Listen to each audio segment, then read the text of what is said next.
my dad was the classic spender. I want to live for today. I'm going to get a four-wheeler. I'm going to get a boat. I want to live my life. I make money. I'm going to spend it. And my mom was like the exact opposite. Research does show we do tend to do this. We tend to marry our financial opposites and conflict ensues. Today we have with us Dr. Jenny Olson. She is an assistant professor of marketing at Indiana University's Kelley School of Business. She has been extensively published in multiple core areas of really consumer research on personal finance. Everything from how people structure their own purchases to how romantic couples navigate money, and then how we perceive other people's consumer purchases. Not only has she been published in multiple peer-reviewed journals, she's also been featured by names like Wall Street Journal, Forbes, and more. So today we're going to really dive in to the topic of how romantic couples relate to each other in terms of money. And I'm very excited for your expertise. So thank you for joining us. Thank you so much for having me. Let's first talk about this is a very niche thing for you to spend your whole professional life in. What drew you to this topic? That's so accurate. I like that. That assessment. No, it is a very kind of unique area. There's not a lot of people that do work in this space.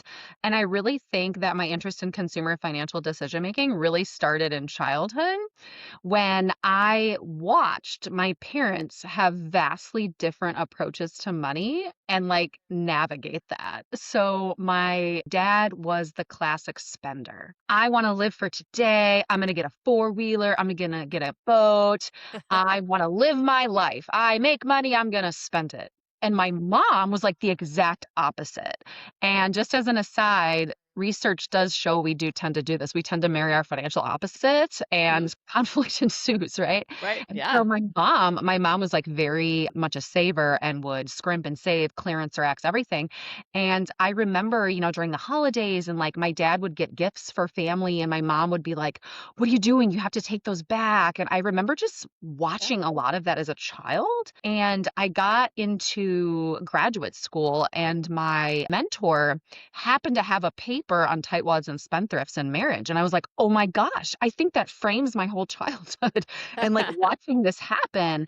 And so I think I really got interested in this idea that it's not about the money. It's all these other things, as I'm sure you've kind of navigated and talked about with people as well, about my mom really wanted security and my dad wanted fun. How do you find that balance between them? And so I feel like I've started to build my career around this question about, how do we navigate the psychological meaning of money, not just the spreadsheet? Yeah, this topic is so important too. It's we need more research in this space. I mean, there's tons of data saying, hey, look, the number one cause of divorce is money. And I think anyone who's been in a long-term relationship or a marriage knows this is a point of contention. And as medical professionals, which is our audience, we approach everything through the lens of, evidence-based medicine. And so this is kind of an evidence-based way to look at one of honestly the core issues for most people as they approach their finances. Absolutely. No. And, we have this, and I'm an academic, right? So we have this tendency to optimize and, have efficient allocation of resources and money. I mean, you can do that to a certain extent, but at the end of the day, one partner is awfully quiet and it's what's wrong? And it's because something in that balance sheet isn't reflecting their values. And so we need to understand the underlying psychology just as much as the finance. Yes. So let's just big picture. I think one of the core questions most people have is, hey, should we combine finances? Should we keep them separate, or does it even matter? I think this is a great question. And I think it's somewhat unique to the couple as well, as long as there's a shared system of transparency. And so my co-authors and I, very proud of this, we published the first field experiment on this question. So prior to that research that we conducted, it's a correlational question. We knew that people who merged their finances into joint accounts tended to be happier. Okay, so we could just, go about our day thinking, okay, joint's the best thing, but it's possible that, happy people are just more likely to merge finances, but it's also possible that there's some other variable like trust that drives it. And so we did this research. We randomly assigned couples to either have separate bank accounts, joint bank Hmm. accounts, or a no intervention condition, which we like to call the choose your own adventure. Do whatever you want and see what happens. We followed them for 2 years, and we actually did find that couples who merged all of their money Hmm. into a joint bank account and used that joint bank account for those 2 years actually were prevented from having the normative decline in relationship quality. So I should preface that people on average get less happy over time. That's to be expected. I think about my own marriage and, I look at my husband, I'm like, remember that when we used to like go out and rage and have fun, and now we're going to Costco and if we're lucky, a Starbucks trip too. And so we tend to get less happy on average. And we find that pattern with couples that have separate accounts. We find that pattern with the no intervention, which is to be expected. That's normative. But the people with the joint bank accounts were buffered against that decline, which was really powerful causal evidence that merging your money in joint bank accounts helps preserve that communal nature of marriage over time. And so the big implication is I like to recommend that couples consider a joint bank account. Now, again, there's going to be situations where it just may not be ideal, as I think you had just mentioned, like, well, what are the benefits of separate or hybrid approaches? And I think each system has its advantages. It's just from like a causal standpoint, we do find the strongest evidence in support of joint. I love this. So actually, I read your paper. That is how I became aware of you. And I had never seen anything published that was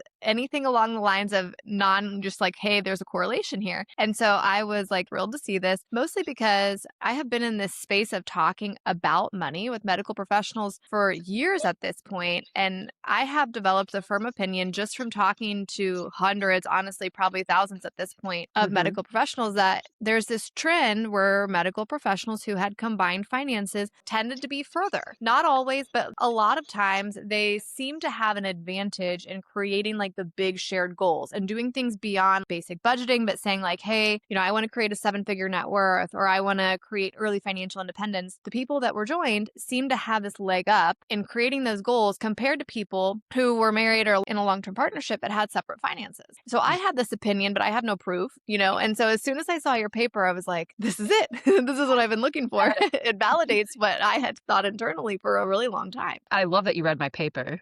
That's awesome.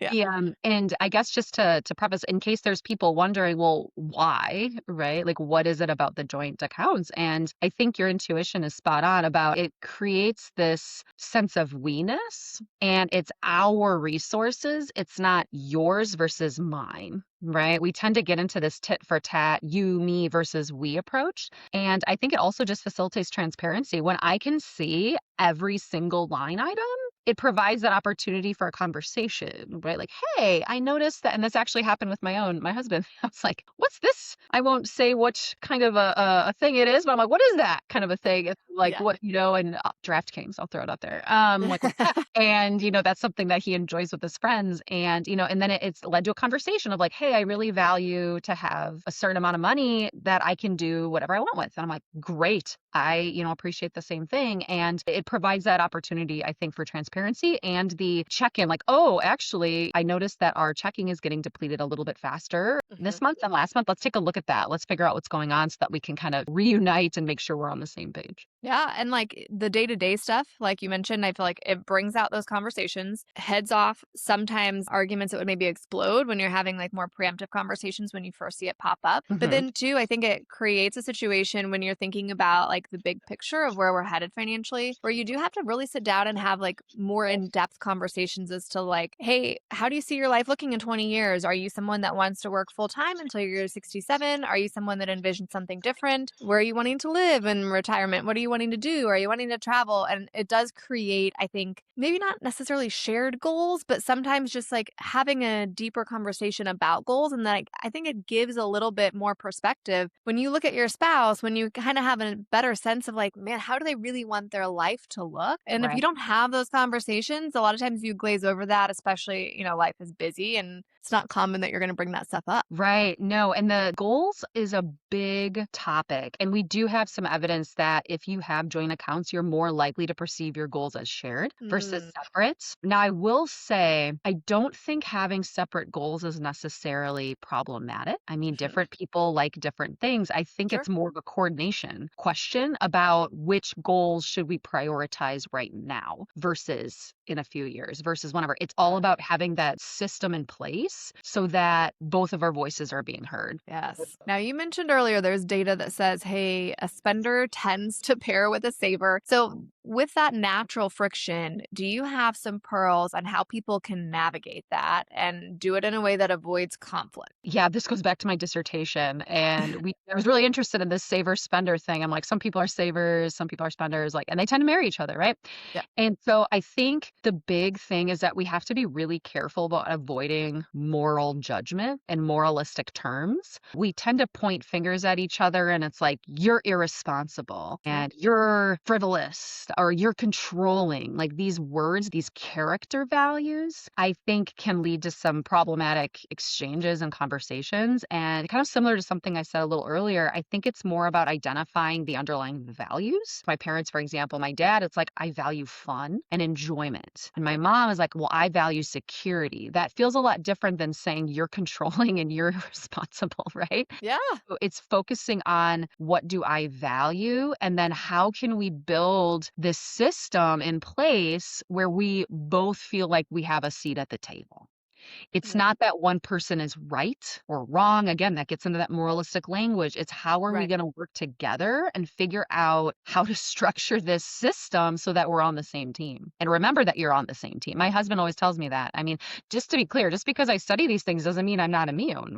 We have our own frictions, and we oftentimes will come back to, okay, well, if you value this, I value that. Let's figure out a way to make it work. Yeah, I also hate the fact that there's this innate thought that a spender is like bad at money. It's funny, I sit in the world of personal finance. So I think most people would assume I'm a natural saver when in fact that's my husband. I am a natural spender and I'm also very good at money. It's just one of those things where like I think we assign these weird stereotypical labels of, hey, if you like to spend a lot, you must be, like you said, you're responsible or frivolous or you'll never have wealth. But like that's not really true. We all have natural inclinations and you can still design money systems where you do really, really well financially in both of those camps.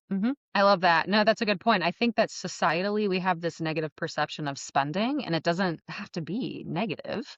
You can be an oversaver to the point that you're, scrimping. Like I always think about the difference between frugality and being cheap. They're different. There is a difference. Yes. Cheap can actively harm others or impact other people in some ways, where frugality, it's like I'm saving because I love it, right? It's like a positive thing. And so, yeah, I think we have to avoid these moralistic terms and instead, like, again, everyone deserves a seat at that kitchen table. Yep. Now, here's another question I have because we do see this a lot in the medical world. How do you navigate a couple where one person has substantially higher earnings than another? I know in some instances, like that's no problem and people navigate that really well. But then in others, there are these like uncomfortable layers or dissatisfaction sometimes around money conversations if one person's income is quite a bit different than the other spouse or the other partner. Yeah, this is a common topic that is coming up. And I will say there is not a lot of research that's been published yet, but I've been reviewing a lot of it. And so I'm like, a lot of people are trying to figure this out. But I think the big thing to remember is that there's more than one way to contribute to a relationship. It's not just income. To empathize, I've worked with couples as well in like some of these research projects, and we do hear this over and over where on average, the person who tends to bring in more financial resources almost has this sense of I then deserve more decision-making power, or it creates this imbalance of, I've heard of like allowances happening and things like that. Now, if that works for you in your relationship, then that's one question. But oftentimes the person who doesn't bring in as much financially oftentimes feels they have less of a say. Like, oh, my voice doesn't matter as much, or I'm not contributing and things.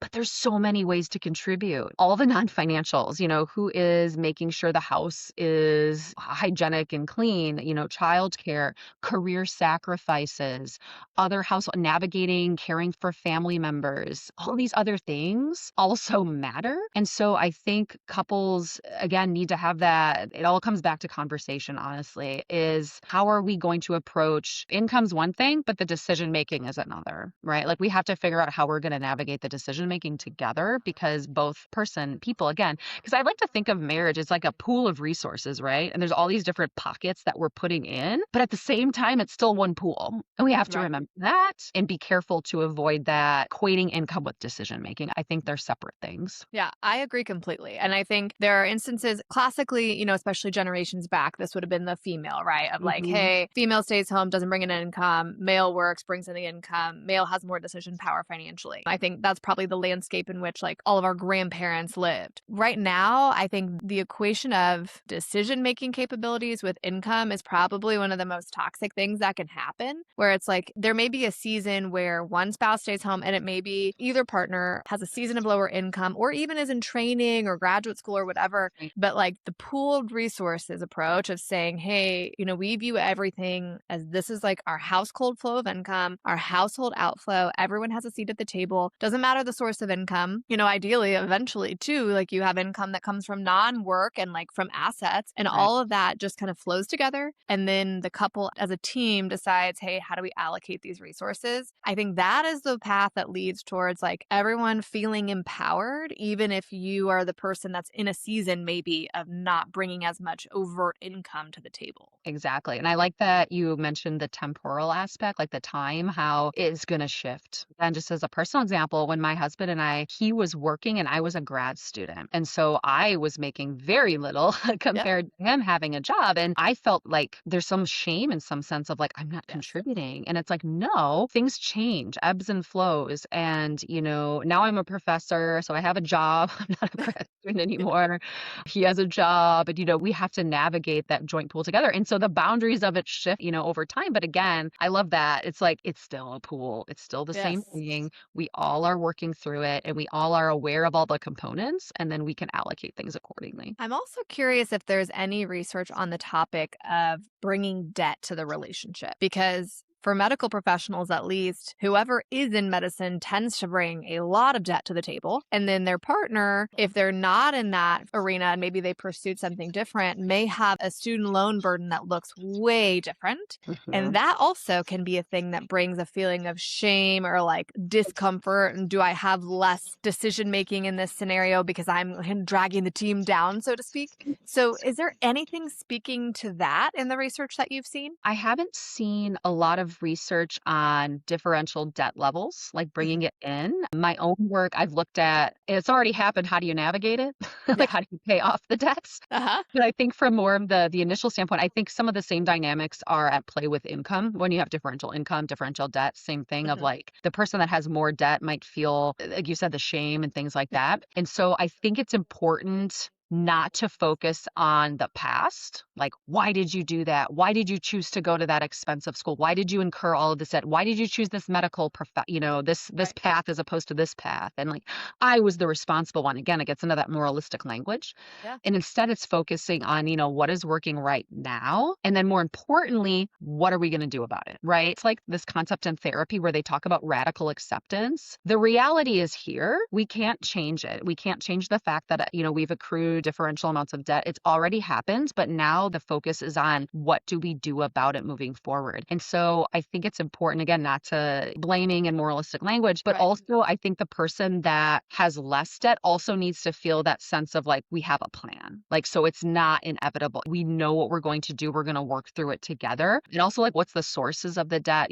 Those sorts of questions can come to the table as well. We oftentimes talk about like good debt, bad debt, but at the end of the day, it's debt. How Right. do we navigate that kind of a thing and really try to focus on the future piece and like moving together as a team? Because again, it's the same pool of resources. There is debts in the marriage or the Yep. relationship, but we need to figure out how to work through it together. Yeah, I think what you're describing is actually one of like the best marriage tactics period. We had a situation where I used a very similar kind of trick to what you're saying. We had Airbnb that wasn't cash flowing. I feel like it's easy when you have stress in a marriage or when it's like there's some problem that you guys are facing to kind of point fingers and blame, well, like this aspect is your fault or this aspect is my fault. But we actually physically sat down on the same side of the table, literally acted like, okay, hey, look, this problem, we're going to set it out in front of us. And rather than it being like pointing thing, me versus you, we're going to literally sit on the same side, put the problem in front of us and attack the problem rather than attacking each other. And that actually, I think, is probably the best learning moment for me in my whatever 12 years of marriage so far of like how to approach these money issues that come up when there is like real genuine stress attached to it. I love that. There is some work on, I'm trying to remember the domain, but essentially this idea about the externalizing.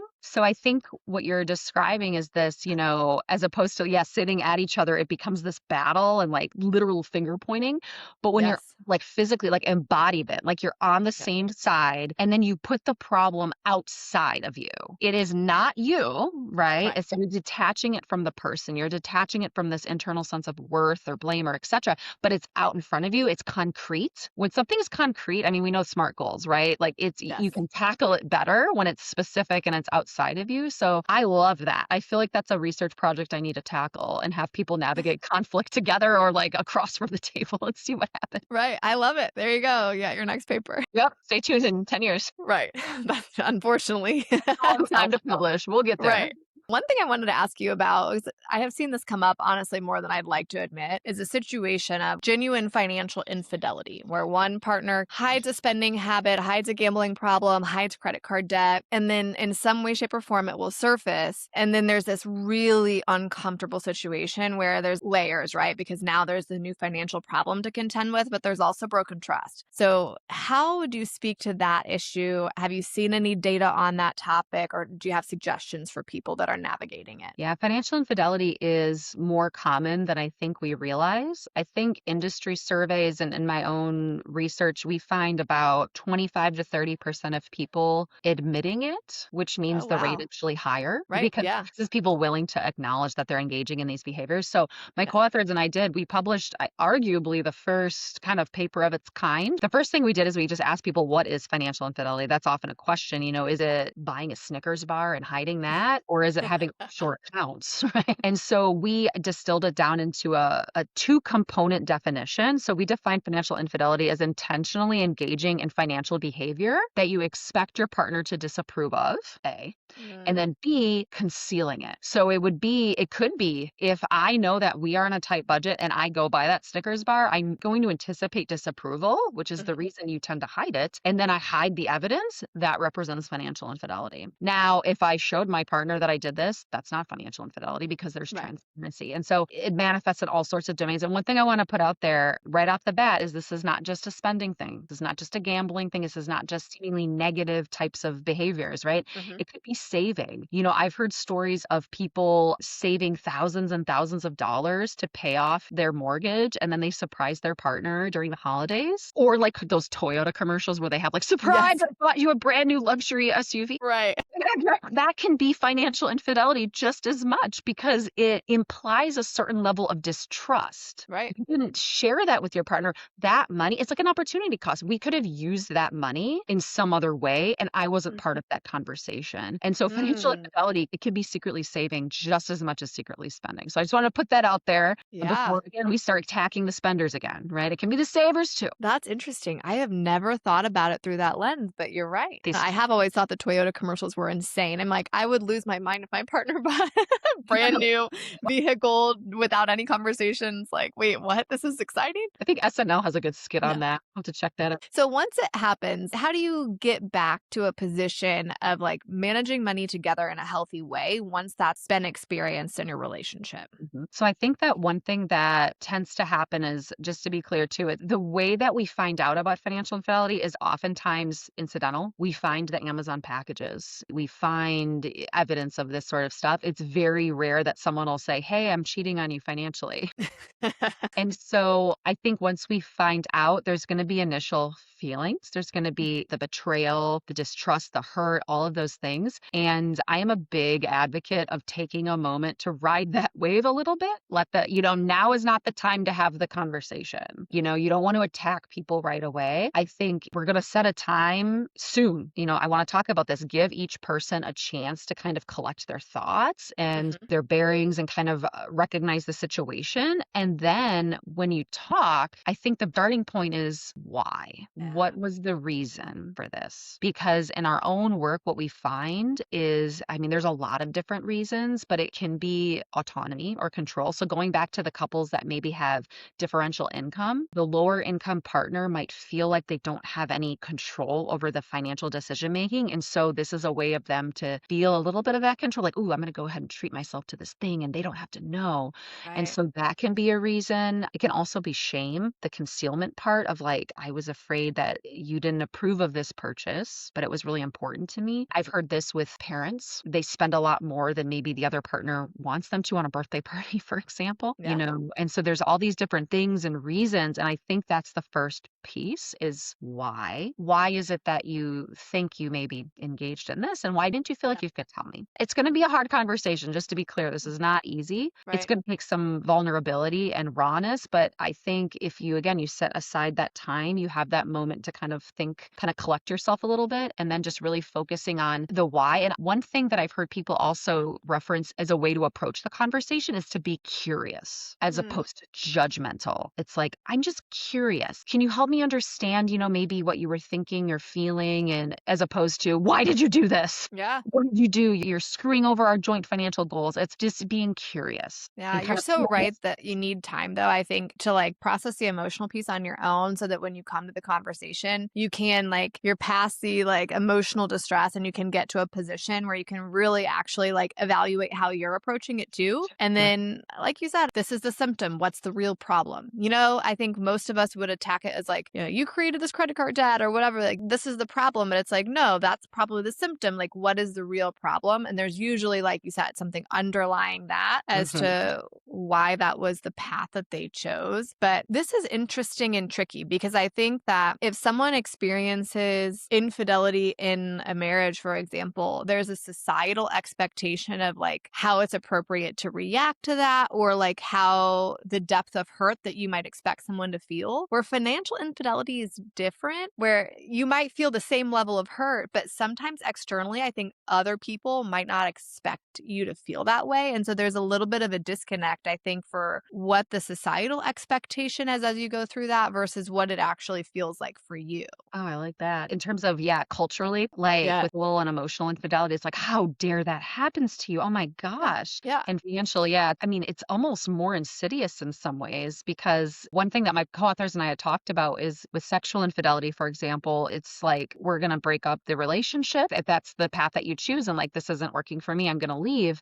Yeah. Financially, it could be a lot harder to leave when all of a Right. sudden there's a lot of joint debt incurred, right? And these things, Yeah. it's hard to kind of leave that. And so, yeah, I will say though, people are talking about it a lot more. And I think it's become easier to detect in some ways because of online banking and things like that. Like it's not just Yeah. physical paper statements anymore. I can see all of these, new credit charges Mhm. and things. But yeah, it's a challenging process. And I do think that's another piece is maybe another thing we need to remember is to destigmatize it in some ways. Like this is happening and it happens a lot. It's not uncommon, and I think normalizing some of those feelings is also a good first step to help to balance that individual experience versus collective kind of approach to it or like society. Yeah. So if someone is either like newly in a relationship or has been in a relationship and is new to the idea of like, I'm going to really intentionally approach money together, do you have pearls for how someone might start this process, approach the conversation, or create like marital or partnership systems to build some of this? The thing I would recommend is to set aside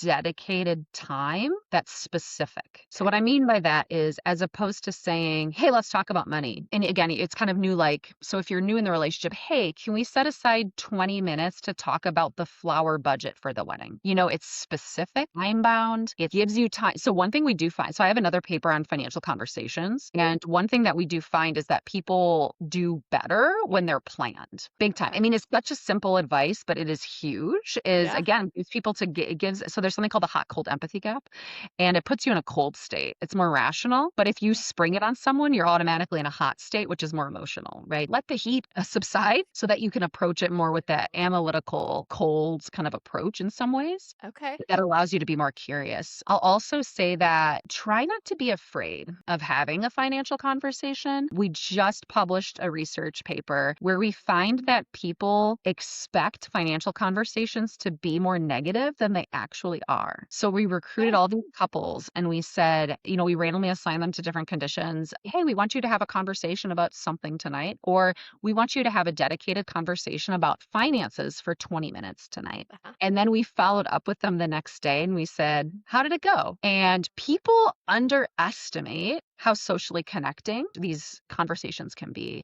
And so I think that's another big thing is we tend to be hesitant, like, oh, I don't want to, oh, this is Yeah. going to be hard. This is icky. I don't want to, I don't want to face my spender of a spouse or saver of a spouse. But in reality, they can be really positive, especially I think when they're planned. And the other tidbit that we find in that paper is approaching it from that we perspective. I'm not going in to blame you for your rogue spending patterns or your aggressive saving. We're approaching it as this is our relationship. What's the dynamics happening here? So you'll notice a lot of themes of what I've talked about because we see this over and over again. And it sounds like you've observed this over and over again as well. But it really comes down to having a plan, being intentional, and focusing on we. I like that. And it's interesting. I did not know the research surrounding like springing a conversation versus planning one, but I have told people for a long time. And I think this probably just comes from being like a parent of small children living in chaos. It's like if you want to have a deep conversation that goes beyond just like, hey, what's the electric bill for the budget this month? Like you do need some dedicated space and time to do that that's uninterrupted. And I have always said, like, make it fun, like find it to be a date environment or find a way that's like, okay, we're going to have our favorite glass of wine while we do this so that you can build some positive associations with the idea of having a money conversation with your spouse rather than like, oh, this tense thing that we have to do. Yeah, the dread. I like that. Like have some Yeah. wine, Yeah. watch your favorite show on Netflix afterward. And like to your point, I have a toddler Yeah. and a 6-year-old, and there is Okay. no way we can't talk ever. They start No. screaming like it's a thing. I don't know what it is. As soon as we're trying to have a conversation, the toddler's yelling.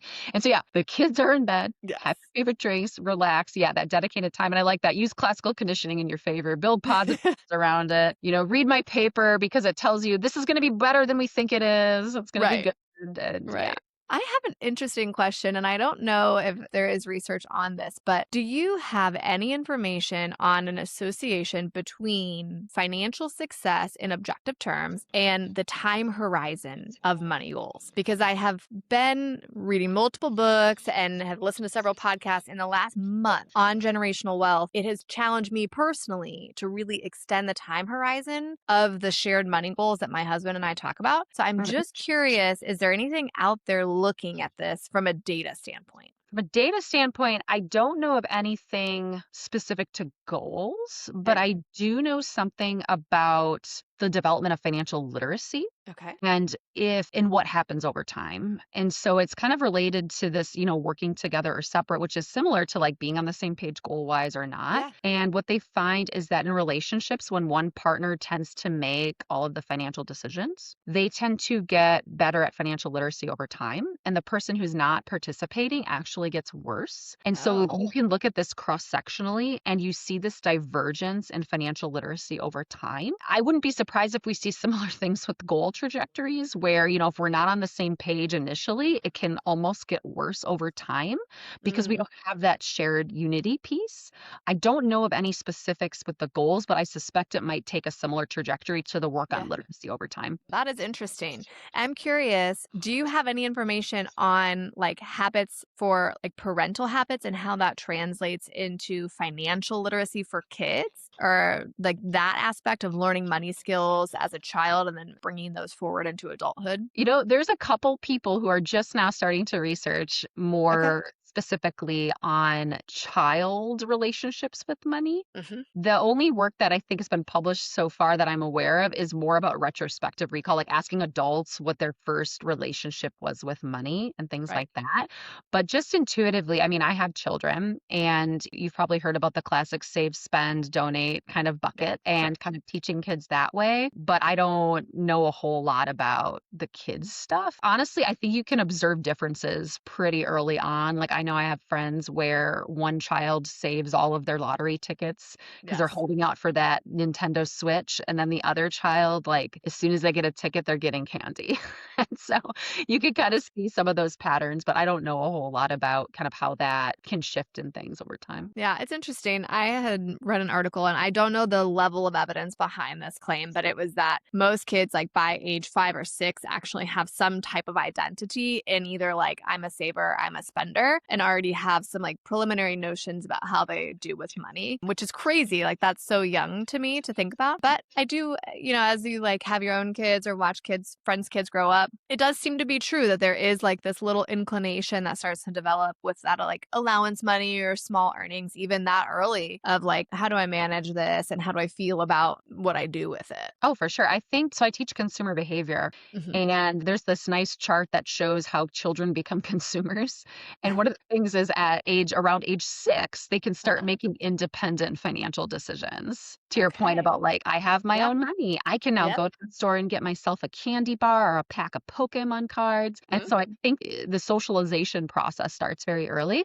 But kids are also making observations as young as like 3 months old, right? Like Right. when, they go to Target with a parent or something. And so, Yeah. yeah, I think you can pick up on some of these inclinations pretty early on, but the research is developing. I know a few people working in this space, so stay tuned. I'm sure that'll be coming out soon. So, Yeah, we will. We will. Well, tell me if somebody wants to learn more information from you or find a way to view the rest of your papers or research, what's the best way to do that? I would say the best way is to check out my website, which is Okay. jennyjenolson.com. I have links to papers there. I have, my contact information. You can also feel free to email me at jgolson@iu.edu, and I'm happy to respond. I love getting messages from people. I've heard all sorts of stories over the years. And yeah, no, I look forward to hearing from everybody. And yeah, I love it. So if you're a medical professional and you're like, hey, I try to practice evidence-based medicine at work, this is your way to, Jenny's your access point into practicing evidence-based money with your partner. So I make like sure that. that you follow along, yep, and learn from her research. Yes, thank you. Well, thank you so much for your time. We really appreciate it. I know this was incredibly valuable for me as a person, and I'm sure honestly for anyone else listening as well. Yeah, thank you for having me.